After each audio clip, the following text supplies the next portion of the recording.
Ram Sarvebhya. Today we'll do a revision session. We'll start with the Mangalam.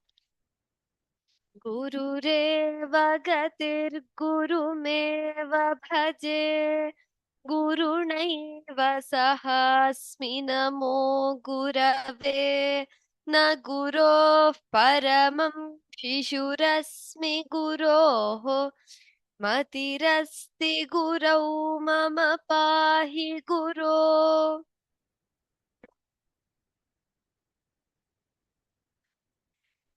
Request all the participants who are interested in chanting to please raise their hands.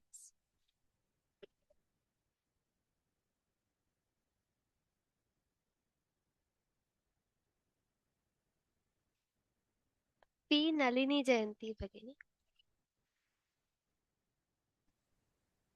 Yes. Dhyanam. Yes, Bhagini.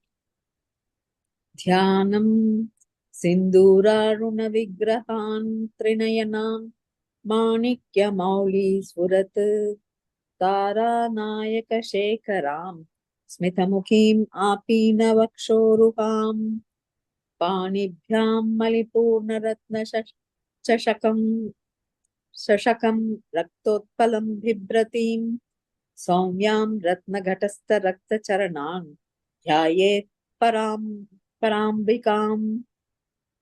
Bhagini, in the first pada, it is Manikya Maulis Spurat. So there's no fa sound in Sanskrit. It is ha Spurat. Okay. Manikya Maulis Spurat. Thank you. And Bhagini, the last pada, it is Param Ambika. So the ra is there. Param Ambika. Param Ambika. Okay. Thank you, sir. Thank you. Dhanyavada. Dhanyawad. Subramanian Krishnan Mahodaya.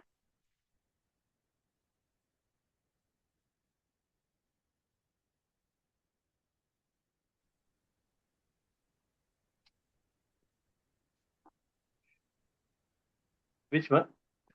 Ram Ram The Ram. second. Ram Mahodaya. Arunan Karunatarangitakshim Dhritapashankushpushpabanachapam Animadibhiravratam Mayukaihi Ahamityeva Vibhavaye Bhavani. Dhanyavada Mahodaya. Ram Ram Ram. Ram. Radhika R. Bhagini. Hello, hi Trey, can you hear me? Yes, Bhagini, I can hear you. Thank you. ध्यायेत् पद्मासनस्थां विकसितवदनां पद्मपत्रायताक्षीं हेमाभां पीतवस्त्रां करकलितलसद्धेम पद्मां वराङ्गीं सर्वालङ्कारयुक्तां सततमभयदां भक्तनम्रां भवानीं श्रीविद्यां शान्तमूर्तिं सकलसुरनुतां सर्वसम्पत्प्रदात्रीं. धन्यवादः भगिनी. Thank you, Trayi. Thank you. Varun Balasubramanian Mahodaya. Namaste Bhagini, which sloka in the Dhyanam? Sakunkuma Vilep.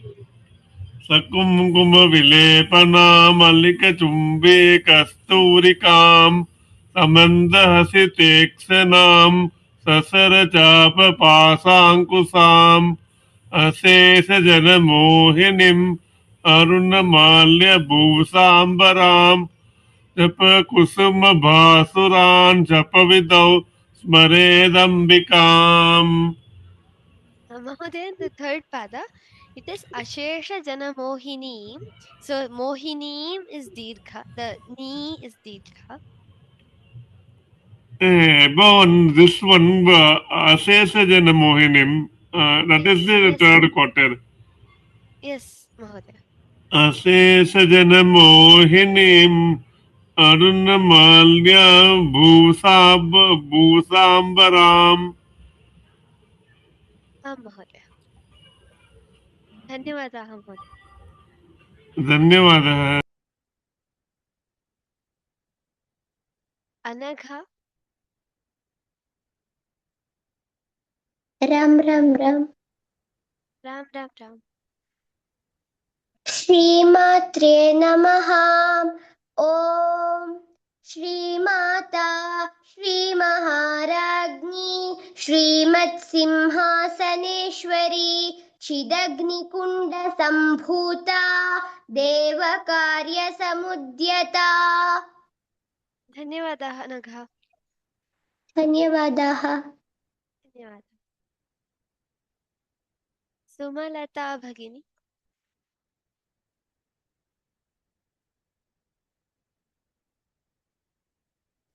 नमस्कारं भगिनी। नमस्कारः। उद्यद्भानुसहस्राभा चतुर्बाहुसमन्विता रागस्वरूपपाषाढ्या क्रोधाकाराङ्कुशोज्ज्वला। धन्यवादाः भगिनी। प्रीतिराज भगिनी। राम राम राम। राम राम राम भगिनी। मनोरूपेक्षुको दण्डा पंच तन्मार्गसायका निजारुणप्रभापूरा मज्जत् ब्रह्माण्डमण्डला। धन्यवादाः भगिनी। Thanks. सीतालक्ष्मी भगिनी। राम राम राम त्रयी। राम राम राम भगिनी। चम्पकाशोकपुन्नागसौगन्धिकलसत्कच गुरुविन्दमणिश्रेणिकनत्कोटीरमण्डिता। Again, in the second panti, it is Kuruvindamanishrini. It is ka.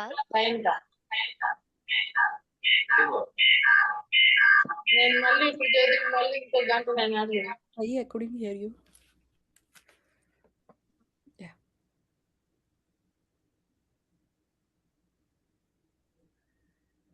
Bhagini. Yeah. It is in the second panti, it is Kuruvindamanishrini, not ga, it is ka. Could you please chant that once more? Okay. Kuruvindamanishrenikanatkotiramandiта. And Bhagini, it is Kuruvindamanishrini Kanatkotiramandita. The ni is Dirgha. Okay. Can I chant again? Kuruvindamanishrini Kanatkotiramandita. कुरुविन्दमणिश्रेणीकणत्कोटीरमण्डिता। धन्यवादाः भगिनी। धन्यवादः।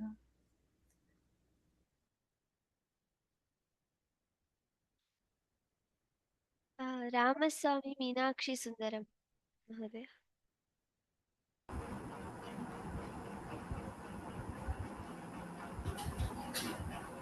अष्टमी चन्द्रबिभ्राजतलिगस्थलशोभिता मुखचन्द्रकलङ्गाभमृगनाभिविशेषका। Mahodaya, in the first pankti, it is Ashtami Chandra Vibhraja Dalika Sthala Shobhita. It is ka, not ga. Okay. Alika Sthala Shobhita. Can I chant again? Yes, Mahodaya, please. Ashtami चन्द्रबिभ्राजतलिकस्थलशोभिता। Mahodaya. धन्यवादाः महोदय। Okay, धन्यवाद। इंदुमती भगिनी।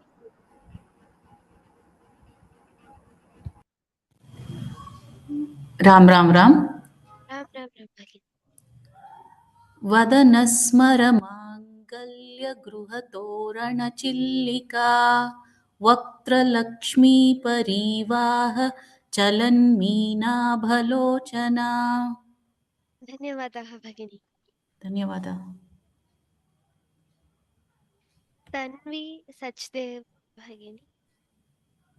राम राम राम राम राम राम भगिनी नवचम्पकपुष्पाबाणशादण्डविराजिता ताराकान्तितिरस्कारी नासाभरणापसुरा Bhagini, in the first pankti, it is Navachampaka Pushpabha Nasa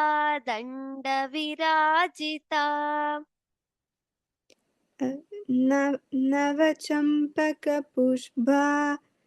बाभानसादण्डविराजिता Bhagini, it is Pushpabha Nasa Danda Virajita. पुष्पाभानसादण्डविराजिता It is Nasa Danda Virajita. The Na is also Dirgha. Pushpabha Nasa Danda Virajita. Okay. पुष्पाभनासादण्डविराजिता Bhagini. And in second pankti, it is Tara Kanti Tiraskari Nasa Bharana Bhasura.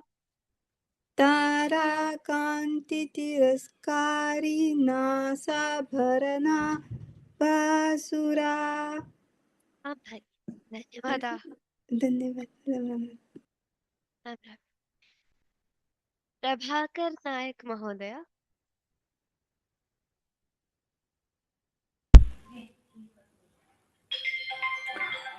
Hari ओम भगिनी राम राम राम महोदय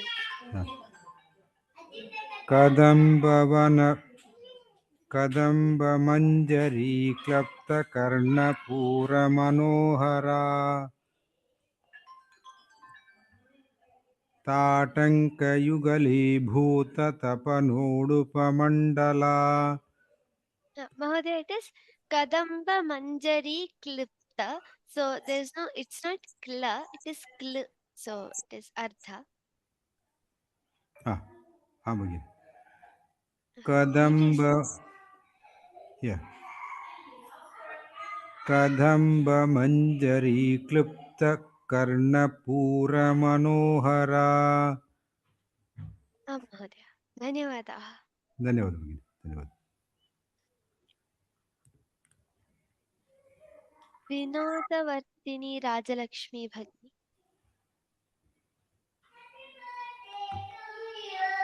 Are you hearing me, Bhagini? Hello. Bhagini, yes, I can hear. पद्मरागशिलादर्श परिभाविकबोलपूः नववृत्तुमबिम्बष्टि न्यक्कारीरदनच्छदा Bhagini, in the second pada, it is Paribhavi Kapola Bhu. Bha is Mahaprana and Bhu is also Mahaprana.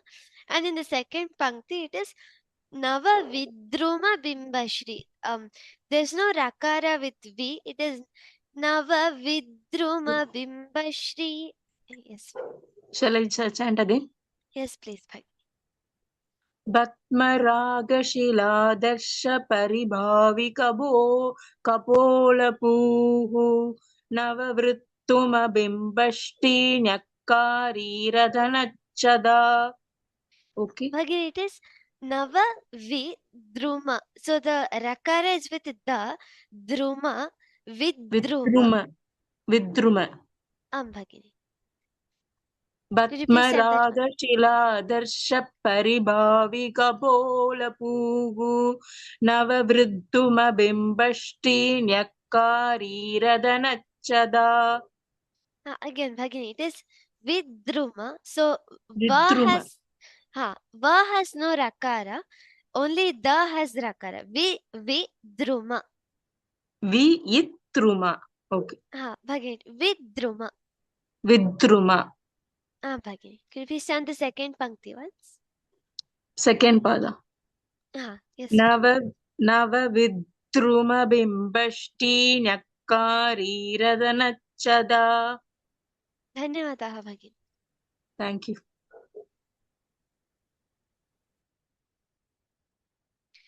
विशालाक्षी भगिनी.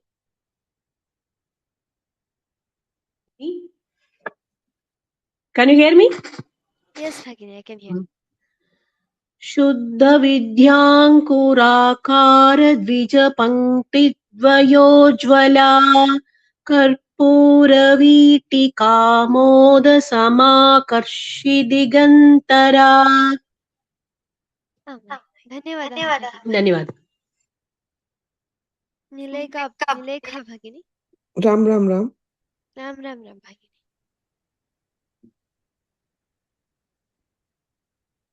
Okay. निज सल्लाप माधुर्य विनिर्भर्सित कच्छपि मंदस्मित प्रभापूर मज्जत कामेश मानसा. हाँ भगिनी, it is निज सल्लाप माधुर्य विनिर्भर्सित कच्छपि. So it is the takara is also there. Bharsita. Bharsita. Bharsita. So the ta is before the sa.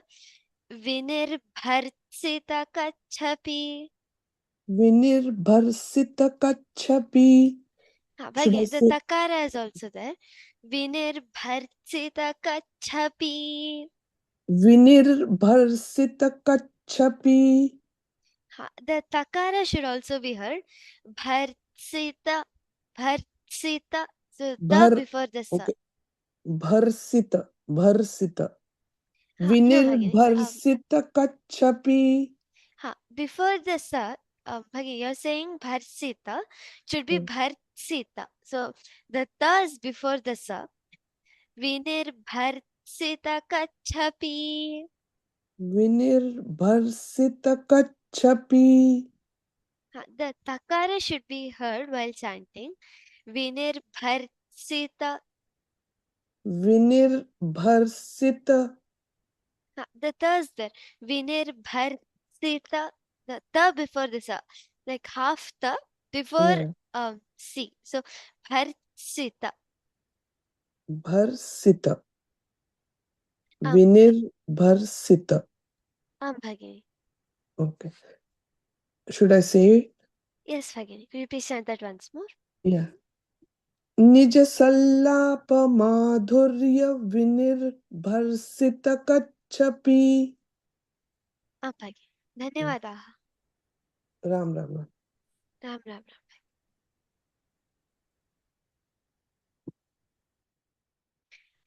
Bhairavi भगिनी.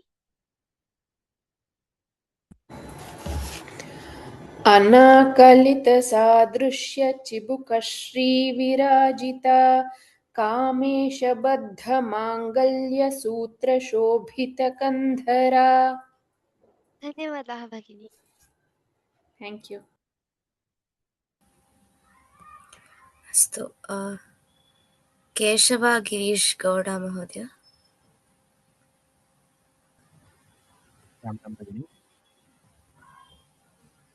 अनाकलित सादृश्या चिबुका श्रीविराजिता कामेशबद्ध मांगल्य सूत्र शोभित कंधरा. धन्यवादाः महोदय, उत्तमम्.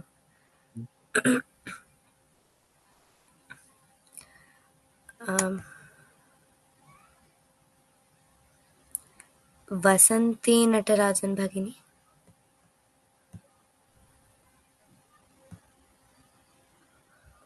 वसंती नटराजन भगिनी. राम राम.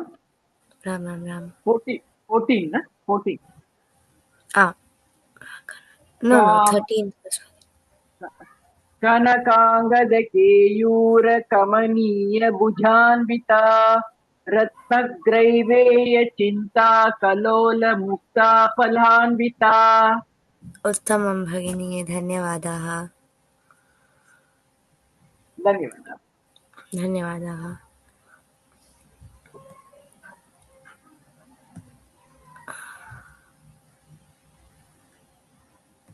शशिधर महोदय.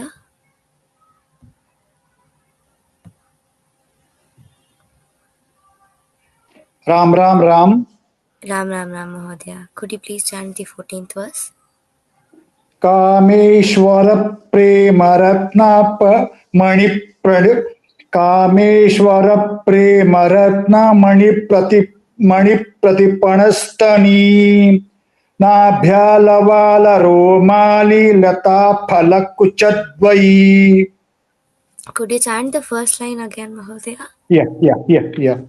कामेश्वर प्रेम रत्न मणि प्रतिपणस्तनी. Do you want Do you want it? Can I chant it again? Because do you want me to chant it once, Mahodaya? And then you sure. Kameshwar प्रेम रत्न मणि प्रतिपणस्तनी. कामेश्वर प्रेम रत्न मणि प्रतिपणस्तनी. धन्यवादः महोदय, उत्तमम्. धन्यवाद. राम. राम.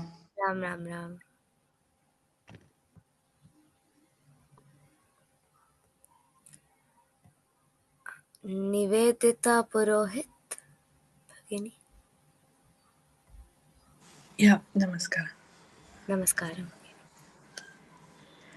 लक्ष्यरोमलता धारता समुन्नेय मध्यमा स्तनभारदलन्मध्यपट्टबन्धवलित्रया. Bhagini, could you chant it again with a little more stress on the Mahapranas? Yeah, sure. लक्ष्यरोमलता धारता समुन्नेय मध्यमा स्तनभारदलन्मध्यपट्टबन्धवलित्रया. उत्तमं भगिनी, धन्यवादाः. धन्यवादः. Thank you.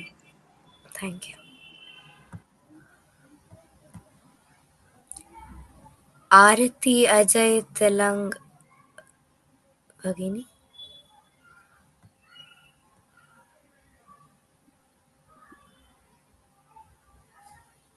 राम.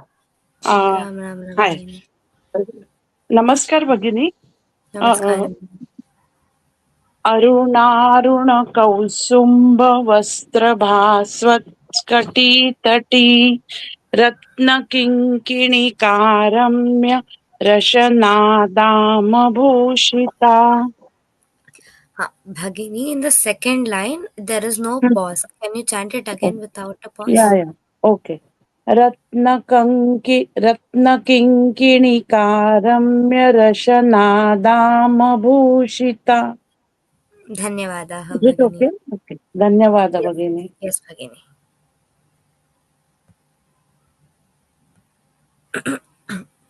सुब्रमण्यन कृष्णन महोदय. राम. राम. कामेशज्ञात सौभाग्यमार्दवोरुद्वयान्विता माणिक्यमुकुटाकार जानुद्वय विराजिता. धन्यवादाः महोदय, उत्तमं. Ram. Ram.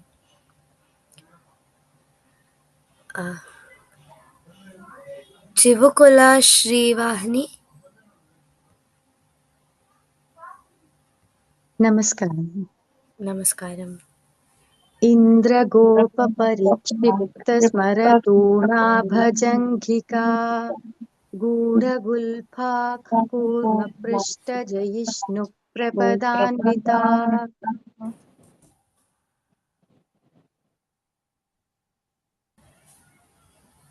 Can you please chant again, Bhagini? There was a little disturbance. Kshamyatam. इन्द्रगोपपरिक्षिप्तस्मरतूणाभजङ्घिका गूढगुल्फा कूर्मपृष्ठजयिष्णुप्रपदान्विता. Bhagini, in the second line it is Kurma Prishtha. There is a Mahaprana. Can you chant again? कूर्मपृष्ठजयिष्णुप्रपदान्विता. धन्यवादाः भगिनी. Thank you. युवराज महोदय. नखदीधिति सञ्चन्न नमज्जनतमो गुण पदद्वय प्रभाजालपराकृतसरोरुह उत्तमं महोदय, धन्यवादाः. Thank you. Thank you. Monica Crowless भगिनी.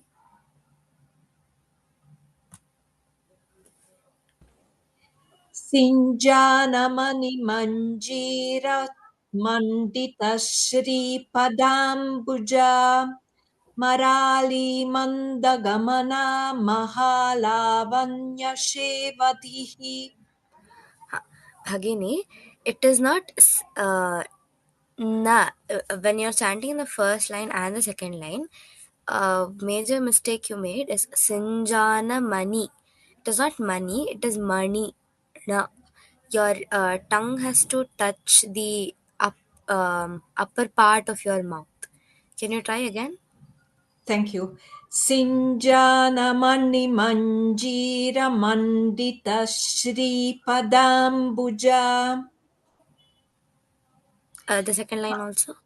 मरालीमन्दगमना महालावण्यशेवतिः. It is Mahalavanya Shevadhihi. Mahalavanyashevatihi. I can hear you trying, but it's not coming out very well. You can try. Can you try again, Bhagini? Mahalavanyashevatihi. Roll your tongue and then touch the upper part of your mouth. Mahalavanyashevatihi. Okay, Bhagini. Dhanyavadaha. Thank you. Sushmita Bhagini? Able to hear me? Yes, Bhagini. Please stand the 21st verse. सर्वारुणानवद्यांगी सर्वाभरणभूषिता शिवकामेश्वराङ्कस्था शिवा स्वाधीनवल्लभा. Bhagini, could you chant the first line again? सर्वारुणानवद्यांगी सर्वाभरणभूषिता. It is Sarvabharana Bhushita. The sh should sound a little different from the Shiva Kameshwarankastha sh. Can you try again? Yeah. सर्वारुणानवद्यांगी सर्वाभरणभूषिता शिवकामेश्वराङ्कस्था शिवा स्वाधीनवल्लभा. Bhagini, can you try to make a U shape in your, with your tongue and touch the upper part of your mouth and try to blow air from it and then chant the sh. Sha. Do not touch your teeth. Open your mouth wide and then try chanting. Sha. It should sound like you're blowing air. Okay. Sha. Almost, Bhagini. Can you chant the first line again? सर्वारुणानवद्यांगी सर्वाभरणभूषिता शिवकामेश्वराङ्कस्था शिवा स्वाधीनवल्लभा. उत्तमं भगिनी, धन्यवादाः. क्षम्यतां, विनोतवर्तिनी राजलक्ष्मी भगिनी. Yes, please. The 22nd verse, Bhagini. सुमेरुमध्यशृङ्गस्था श्रीमन्नगरनायिका चिन्तामणिगृहान्धस्था पञ्चब्रह्मासनस्थिता. In the last line, Bhagini, it is पञ्चब्रह्मासनस्थिता Panchabrahmasanasthita. The stha is a Mahaprana. Can you try again, Bhagini? Fully or that one? Only that one word. Panchabrahmasanasthita. Sthita. Sthita.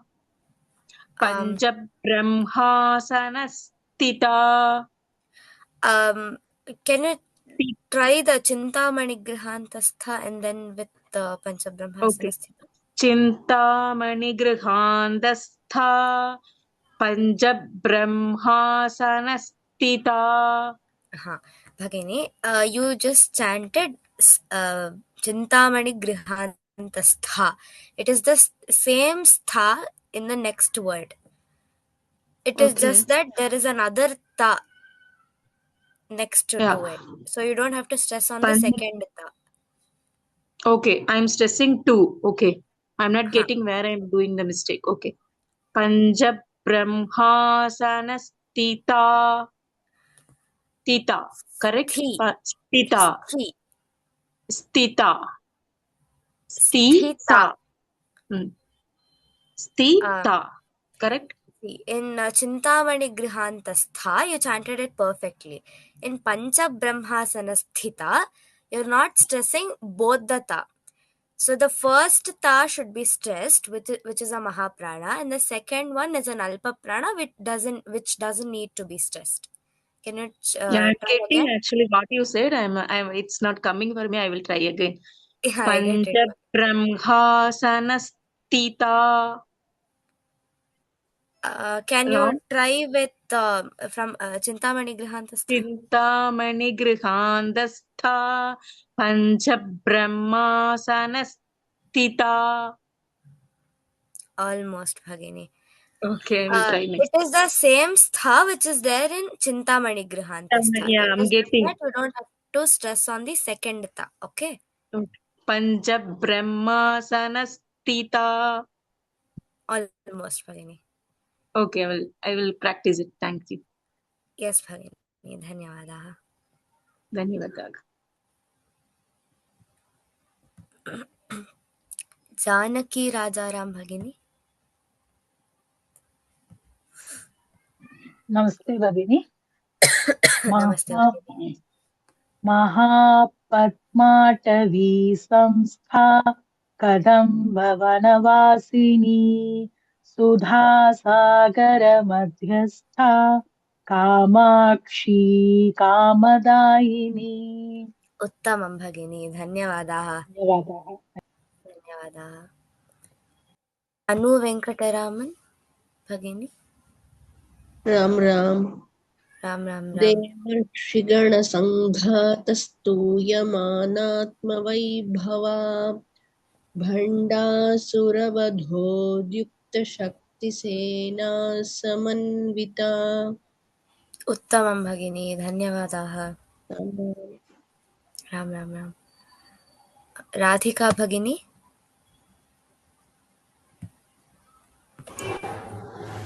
Hello, can you hear me? Yes, Bhagini. 25, right? Yes, Bhagini. Sampatkari samarudha sindhuravrajasevita ashvarudha dishtita ashvakoti koti bhiravrita. Bhagini, in the second line, there are 3 Mahapranas all together. So you have to stress all the 3 of them. Ashvarudhadhishthita koti bhiravrita. Can you try once, Bhagini? Ashvarudhadishthita koti bhiravrita. Bhagini, you missed dhi. Okay, let me try again. Yes. Ashvarudhadhishthita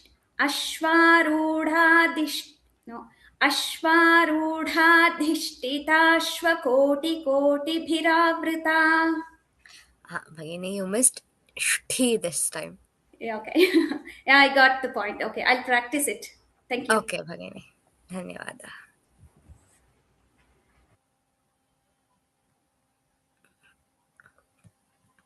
गीता किशोर गुजरन् भगिनी. हरि ओम्. हरि ओम भगिनी. चक्रराजरथारूढ सर्वायुध परिष्कृता गेयचक्ररथारूढ मन्त्रिणी परिसेविता. धन्यवादाः भगिनी, उत्तमम्. धन्यवादः. धन्यवादाः.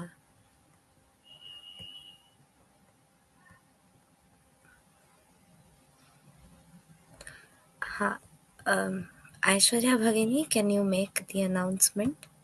Yes, ma'am. Sure. Ram Ram Ram. Namaste everyone. As we are approaching the conclusion of the course, we will be having the valedictory session on 17th Feb, that is on Tuesday. A senior scholar will be joining us as a chief guest to give his blessings. Request you all to participate the valedictory session. Thank you all. Ishu, you can take over. धन्यवादाः भगिनी. We will move on. Bhagyalakshmi भगिनी. गिरिचक्रारथारूढा दण्डनाथा पुरस्कृता Jwalamalini काक्षिप्ता वह्निप्राकारमध्यगा. Bhagini, in the second line it is Vanhi Prakara Madhyaga. Can you chant again? Okay. Yes, ma'am.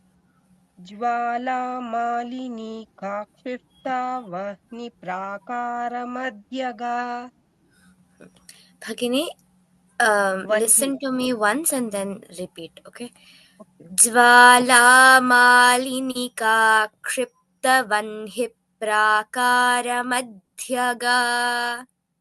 Jwalamalini काक्षिप्ता वह्नि प्राकारमध्यगा. Don't give a pause in between, Bhagini. Don't give a pause after kshipta. Can you try again? Jwalamalini काक्षिप्ता वह्नि प्राकारमध्यगा. अस्तु भगिनी, धन्यवादाः. उत्तमं. राम राम राम. राम राम राम. राम राम राम.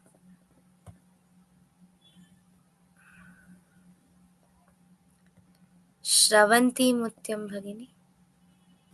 राम राम राम भगिनी. भण्डसैन्यवधोद्युक्तशक्तिविक्रमहर्षिता नित्या पराक्रमाटोपनिरीक्षणसमुत्सुका. उत्तमं भगिनी. In the first line, भण्डसैन्य. One second. It is Maharshita. The sh should be chanted a little different. Yeah, Can you I'll try. Yes. भण्डसैन्यवधोद्युक्तशक्तिविक्रमहर्षिता. उत्तमं भगिनी, धन्यवादाः. Thank you.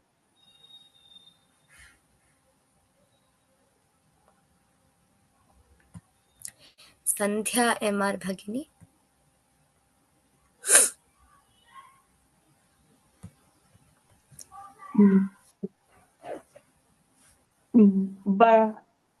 भण्डसैन्यवधोद्युक्त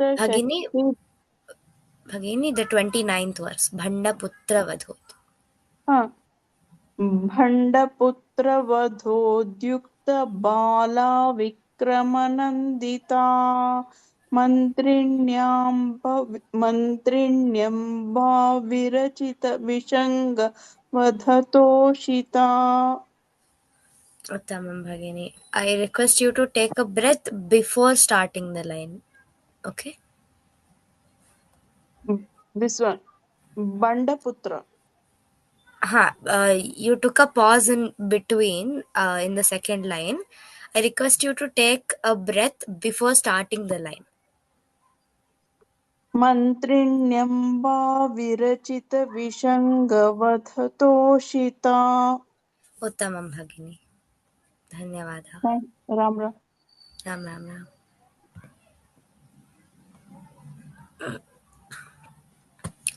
नवीन नटराजन महोदय।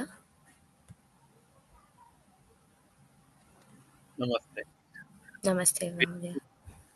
विशुक्रप्राणहरणवाराही वीर्यनन्दिता कामेश्वरमुखालोककल्पितश्रीगणेश्वर।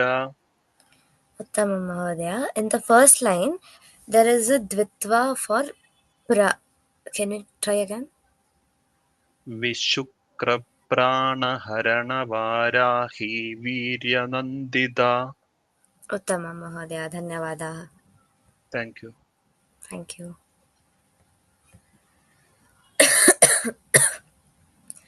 नवनीता रेड्डी भगिनी। राम राम राम राम राम राम भगिनी। महागणेश निर्भिन्न विघ्न यंत्र प्रहर्षिता भंडासुरेन्द्र निर्मुक्त शस्त्र प्रत्यस्त्र वर्षिणी। उत्तमं भगिनी, धन्यवादाः। धन्यवादाः। Thank you. धन्यवादाः।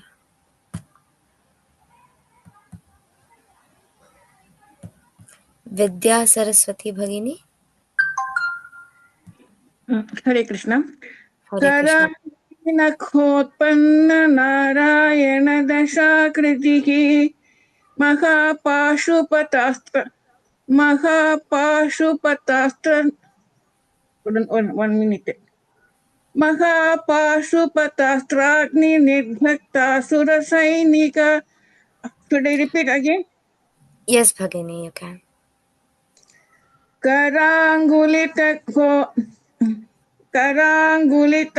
करांगुली नखोत्पन्न नारायण दशाकृतिः महापाशुपतास्त्राग्नि निर्धक्तासुर सैनिक.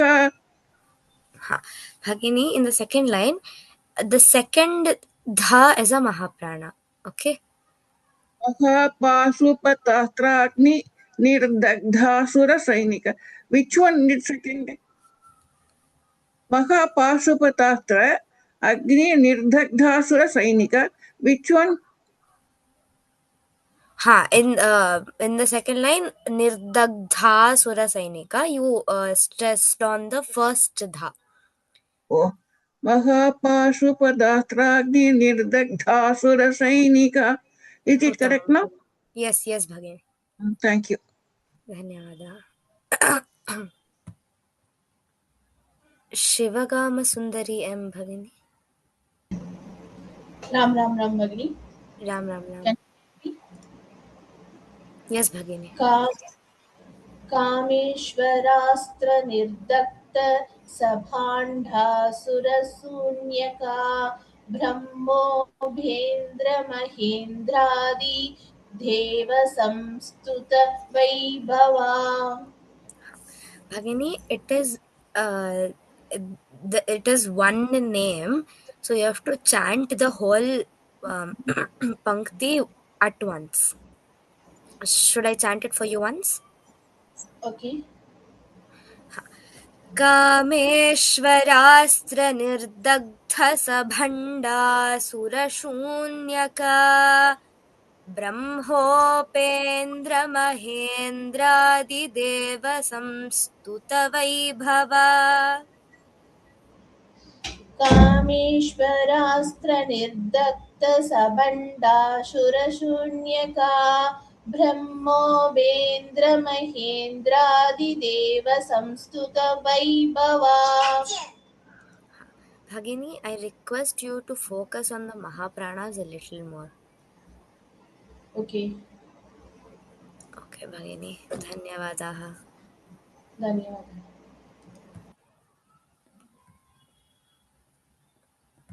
श्रीविद्या भगिनी.